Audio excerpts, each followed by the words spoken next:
Today is Tuesday, October 9th. It's been about a month since I've put a list up, and the reason being I was down in Wilmington, North Carolina just after Hurricane Florence getting married, and I'll get to that a bit later. Got a list of high powers here. These are all going to be Belgian-made high powers. They are 9mm.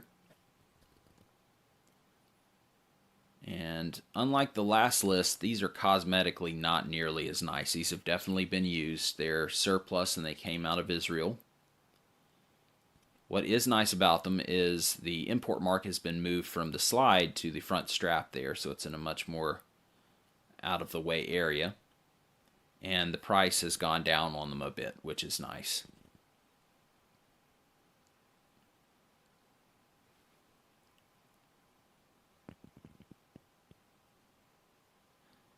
Some of them are going to be blued, like the one you're seeing in front of you here, and others will have the almost Duracoat-like paint coating on them, like this one here. The importer described them as good to very good. I'm going to say conservatively they're in good condition. Function checked each and every one of them. They're all ready to go functionally, but some of them are just cosmetically prettier than others.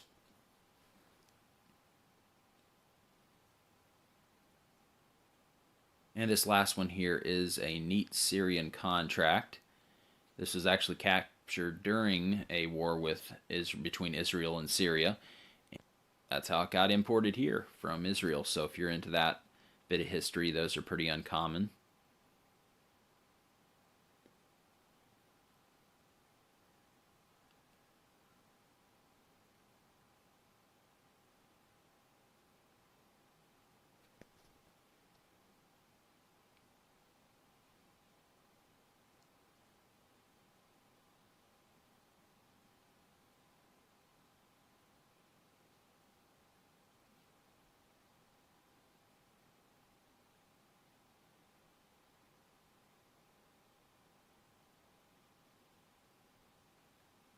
And I'm going to have three different groups of these. These are going to be the top tier, and then the next group is going to be the mid tier, and then I'll have one more below that, which are going to be the value grade high powers.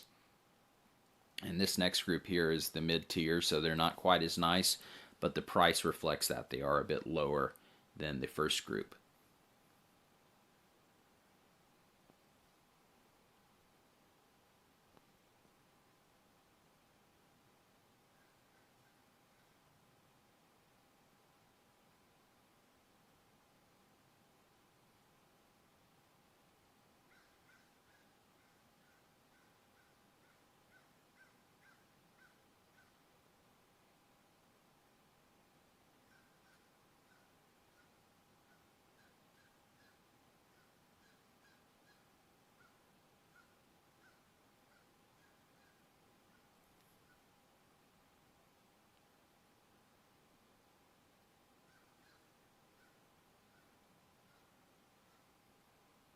And then you have your dual tone here at the bottom.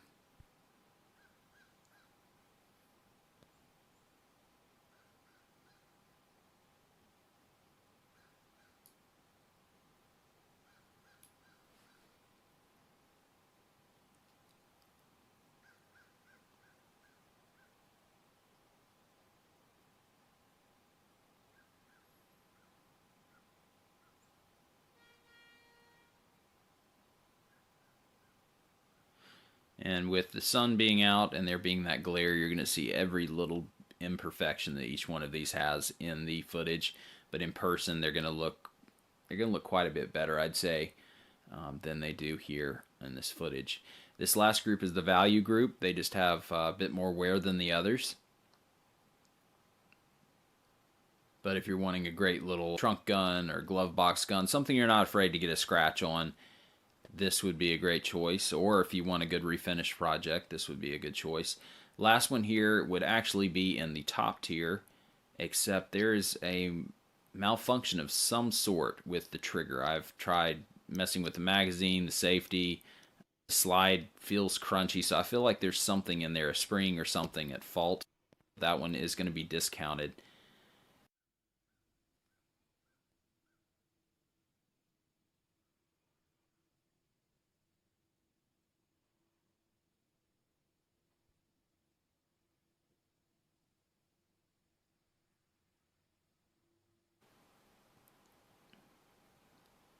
And lastly, have the FEG Hungarian high power clones.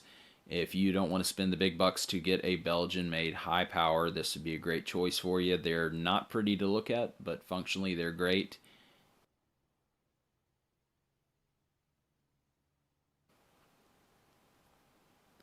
All four of them are in 9mm, and they're about in the same condition.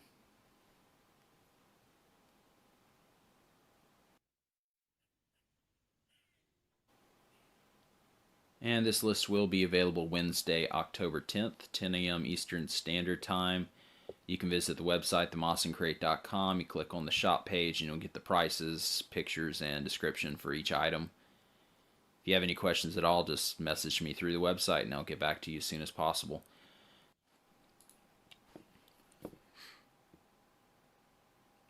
So past this point in the footage, it's just boring stuff, has nothing at all to do with guns for sale. So for those of you that, are pressed for time or anything, probably don't even want to bother watching this.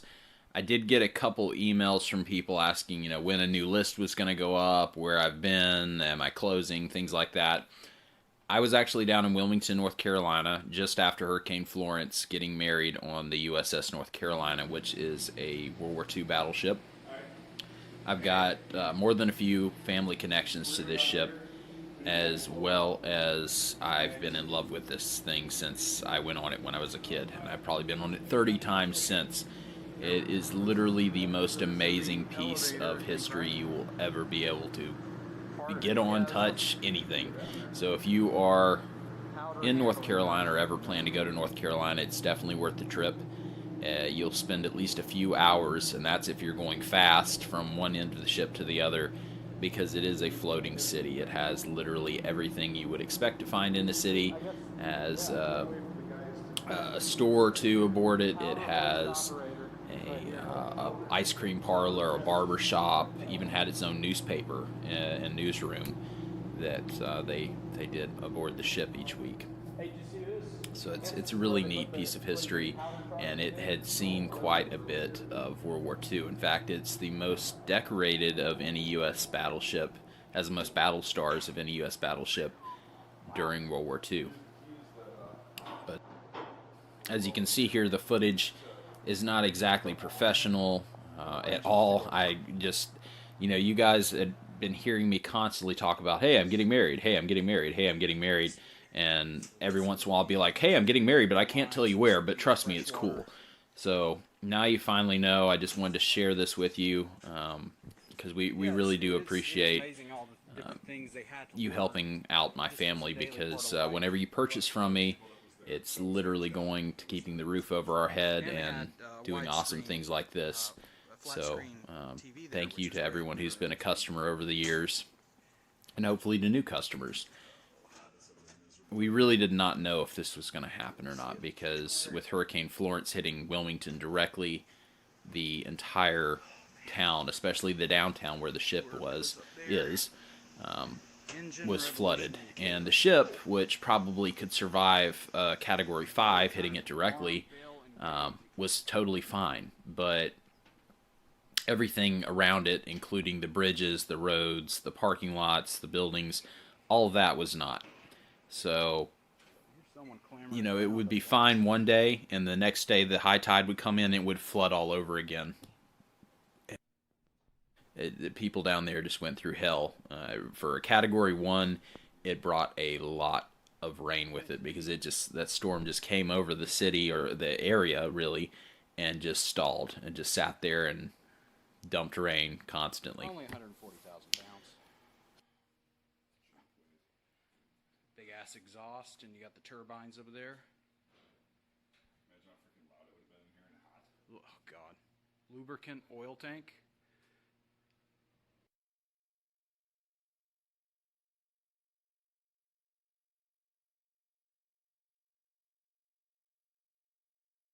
But as you can see here, there's still some flood water there. We are the only ones on the ship other than a night watchman, because they had not reopened it to the public yet. But as you can see, part of the parking lot there was still flooded.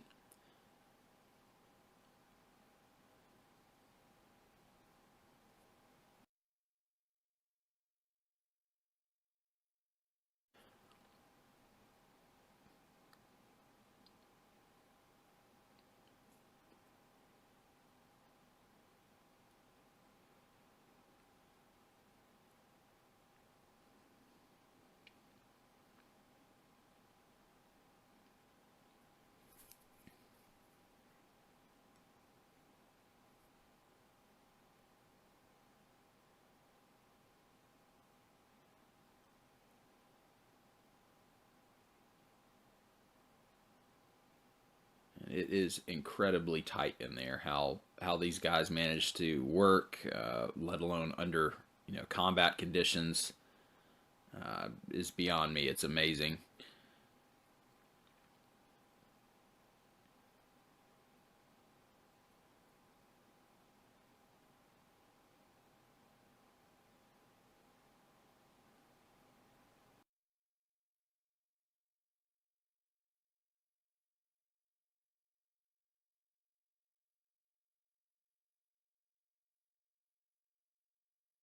Powder operator, because they had elevators and all sorts of gadgets to move the powder to from the powder room to the turrets. But it's a lot more complicated than just pointing and hoping you hit whatever you're aiming at. They had probably 300 different gauges and switches in this turret alone.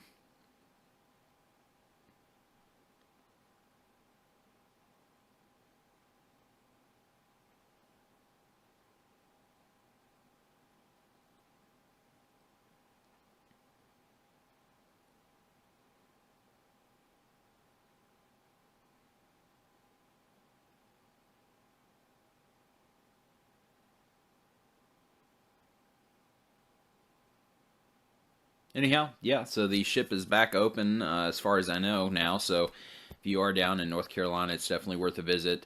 And more importantly, selfishly, I am back open as well. So you'll start seeing more lists frequently and frequently from me. I'm going to try to get as much as I can up before Christmas hits, because obviously that's an awesome time of the year to buy firearms for the entire family. Thanks for watching, guys. As always, really appreciate it. Click the subscribe button, and we'll talk to you soon.